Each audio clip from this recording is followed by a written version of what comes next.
Imagina dois caras lá nos anos 2000 construindo uma ferramenta de desenvolvimento de jogos que ninguém, além deles mesmos, usava. Sem plano de negócio, sem pensar em produto, sem pensar em lançar pra ninguém. Durante mais de uma década, essa ferramenta ficou quietinha no escuro, enquanto ferramentas como Unity e Unreal dominavam o mercado de jogos. Só que em 2023, a Unity tomou uma das decisões mais burras da história de desenvolvimento dos games. E aquela engine que vivia quietinha lá no canto se tornou uma das maiores ameaças que a Unity já viu em toda a sua história. E o melhor de tudo, sem gastar um centavo sequer com marketing. Fala galera, hoje a gente vai contar a história da Godot Engine. De onde ela veio, por que ela ficou tanto tempo no escuro, como ela saiu das sombras e por que provavelmente você já jogou um jogo feito nela sem nem sequer saber.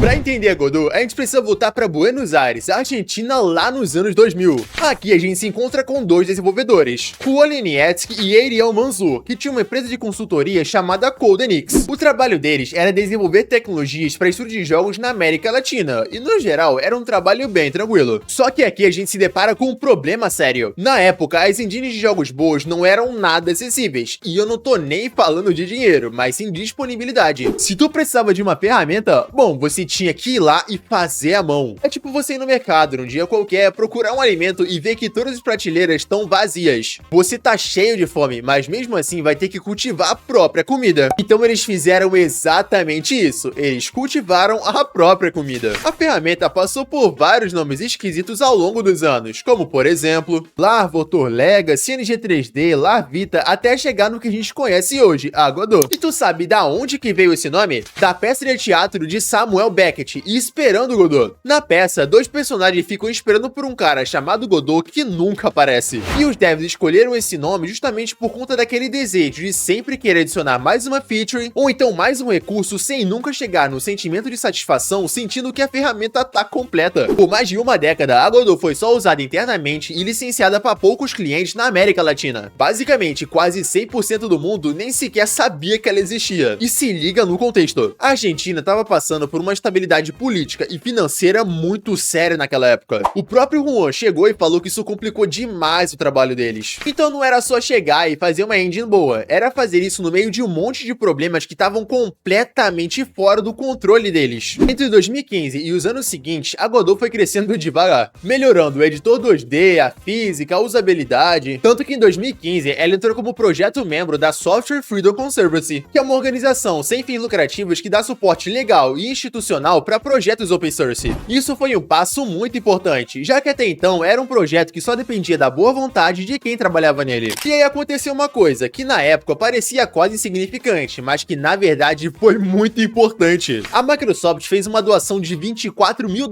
para implementar suporte ao C# na engine. Para você ter noção da proporção, $24 mil para a Microsoft é menos do que o suporte mensal de café do escritório. Mas para um projeto open source naquele momento, meu amigo, foi como jogar gasolina na fogueira, deu tração de verdade. E por causa disso, a versão 3.0 foi um salto enorme. Novo sistema de renderização, suporte à realidade virtual, ao C# e sistema de shaders bem melhorado. E aí os devs indie já começaram a olhar pra engine de outro jeito. Tanto que eles começaram a fazer doações. Tanto que essas doações foram suficientes para que Juan e Remy, os principais mantedores do projeto até então, pudessem trabalhar em tempo integral na engine. Cara, eu acho que você não tá entendendo o quão raro foi isso. Pensa só, duas pessoas trabalhando à base de doações em tempo integral num processo open source com a ajuda da comunidade. E eu não tô nem brincando, isso é muito, muito raro mesmo. Em 2020, a Epic Games, dona da Unreal Engine, a maior concorrente da Godot do mercado, fez uma doação de $250 mil para melhorar o sistema de renderização e o GD Script. Isso foi combustível de verdade pro desenvolvimento que viria a ser a versão 4. E aqui chegamos na parte que todo mundo que acompanha desenvolvimento de jogos lembra, setembro de 2023. A Unity Technology, a engine dominante no mercado indie por anos, anunciou uma coisa, digamos que bem duvidosa. A ideia era cobrar dos devs uma taxa por cada instalação do jogo a partir de um certo número. Não era taxa de assinatura, era por instalação, ou seja, por download. Faz a conta comigo. Se o seu jogo ficasse popular, você literalmente passava a dever dinheiro pra Unity só por ser bem sucedido. A reação da comunidade quando eles anunciaram isso foi de muita raiva e insatisfação, obviamente. Desenvolvedores indies ao redor do mundo todo ficaram muito pé da vida quando souberam disso. Chegou a ponto de estúdios falarem publicamente que iam mudar de engine. E com isso, a Unity teve que voltar atrás, que foi ainda mais constrangedor. Em setembro de 2024, eles revogaram completamente aquela política, mas é como dizem, confiança é uma coisa difícil de recuperar quando é quebrada. Agora chuta quem foi que apareceu no meio de todo esse problema? Exatamente, a nossa queridinha Godot. Pensa bem, a Godot tinha acabado de anunciar a versão 4.0 6 meses antes desse escândalo da Unity. Foi literalmente a melhor versão de todas, justamente na hora que o mundo precisava urgentemente de uma alternativa. O timing disso foi tão absurdo que pareceu que alguém de lá de dentro preveu isso. O próprio Juan disse que eles ficaram com medo do crescimento repentino. Eles não queriam uma enxurrada de devs frustrados lá da Unity porque esperavam que a Godot fosse exatamente igual à engine que eles usavam antes. Mas por algum milagre, no final das contas, deu tudo certo. A Godot dobrou sua base de usuários em um único mês. Inclusive, o Relogic, estúdio por trás do Terraria, fez uma doação de $100 mil,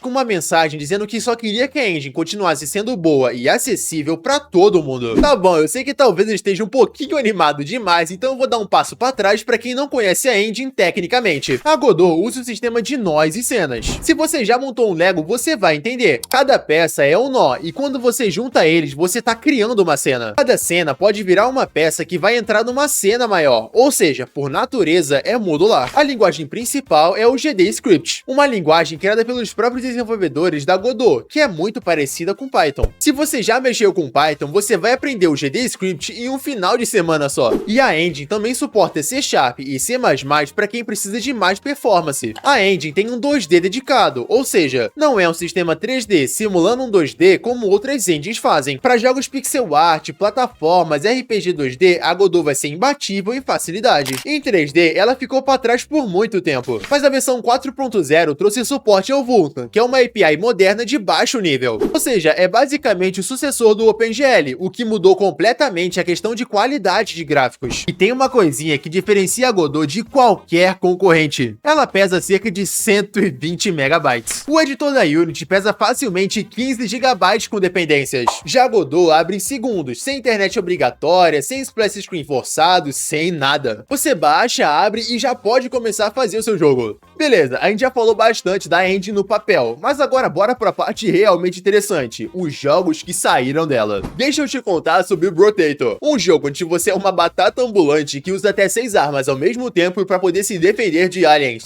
Eu sei que parece meme o que eu tô falando, mas é tão sério que vendeu 10 milhões de cópias até 2025. E claro, ele foi feito por um dev indie usando a Godot. Cacete Beasts, um RPG de captura de monstros que a galera até brinca chamando de o Pokémon Indie que a Nintendo não fez. Foi feito por 2 devs e lançado direto no PC Game Pass, podendo até ser chamado de o Godot puro. Buckshot Roulette. Exatamente, aquele jogo de terror de roleta russa que você usa uma escopeta. Ele foi um dos jogos mais famosos da internet, foi adaptado para vários jogos do Roblox, vários streamers jogaram em live e virou até meme. E tem mais, o Sonic Colors Ultimate, aquele remake da SEGA lançado lá em 2021. Ele usou Godot como back-end gráfico, não como a engine principal, mas como parte do pipeline de renderização. E tem um detalhe bem curioso, o crédito a Godot foi omitido no lançamento e só veio aparecer depois de um patch atualização, quando a comunidade percebeu o uso da engine. Ou seja, uma franquia AAA pegando um projeto open source emprestado sem dar nenhum crédito. E quando isso veio à tona, o próprio Juan foi a público para poder cobrar. Pra tu ter uma noção melhor, no Game Jam da GMTK de 2024, que é um dos maiores eventos de Game Jam do mundo, teve 34% dos jogos inscritos feitos em Godot. Galera, isso não é brincadeira. Um evento global, onde 37% dos participantes, ou seja, 1/3, escolheu Godot ao invés de Unity ou Unreal. Mas claro, eu não estaria sendo honesto de verdade com vocês se eu só viesse falar dos pontos positivos. A Godot tem limitações sérias e a gente precisa falar sobre isso. Em 3D completo e fotorrealismo, a Unity e a Unreal ainda ganham de lavada. Se você quiser fazer um jogo open world com gráficos 3D, eu sinto te dizer, mas a Godot ainda não é a melhor opção. Na verdade, tá longe de ser. E sobre os consoles, bom, isso ainda é uma baita dor de cabeça. A Unity tem suporte oficial para Xbox, PlayStation e até Nintendo Switch. Na Godot, você precisa de serviços de terceiros para poder portar pro console, e isso vai te custar entre 10 a 50 mil dólares. A W4 Games, uma empresa fundada por veteranos da própria Godot, até oferece esse serviço, mas é um processo mais complicado. Se você precisa de recursos prontos, ferramentas de terceiro ou plugins, a Unity vai ter um ecossistema bem mais vasto nessa área. Por ser open source e mantida pela comunidade, você não vai ter um suporte corporativo. Se você tiver um bug crítico no lançamento do seu jogo, torce por pull request ser mergueado rápido. Então eu diria que hoje a Godot é perfeita para jogos 2D de qualquer escala, jogos 3D indie de médio porte, prototipagem rápida e para quem tá começando agora a aprender a desenvolver jogos. Mas se você tá querendo fazer o próximo Red Dead Redemption 2, irmão, procura outra coisa. Bom, mas aqui chegou a parte do vídeo onde eu vou falar de uma forma mais direta e séria com vocês. O hype da Godot não é só uma notícia boa para quem faz jogos indie, é um sinal sobre como o mercado de ferramentas de desenvolvimento tá mudando. A Unity passou anos construindo um monopólio confortável na categoria de jogos indie, e quando você se sente seguro demais, você é mais suscetível a tomar decisões ruins. Runtime Fee foi a decisão mais burra que eu já vi uma empresa tomar com a sua própria base de desenvolvedores, pois cavar a própria cova enquanto entregava a papa a um concorrente open source. E o que eu acho mais interessante nisso tudo é que a Godot não ganhou por ser agressiva, ela só continuou sendo boa e gratuita, e quando o mercado precisou de uma alternativa, ela tava lá de braços abertos para recebê-los. E agora, com a versão 4.4 que saiu em março de 2025, integrando o motor de física Jolt, que é mais expressivo e estável, e com a 4.5 e a 4.6 continuando a fechar gaps técnicos, eu só posso dizer que a Godot ainda vai continuar crescendo muito. Então, para quem tá começando a fazer jogos agora em 2026, eu aconselho de verdade a usar a Godot. Não porque ela é a melhor do mundo, mas sim porque o custo zero e a baixa curva de aprendizado te ajudam a focar no que realmente importa, fazer o seu próprio jogo.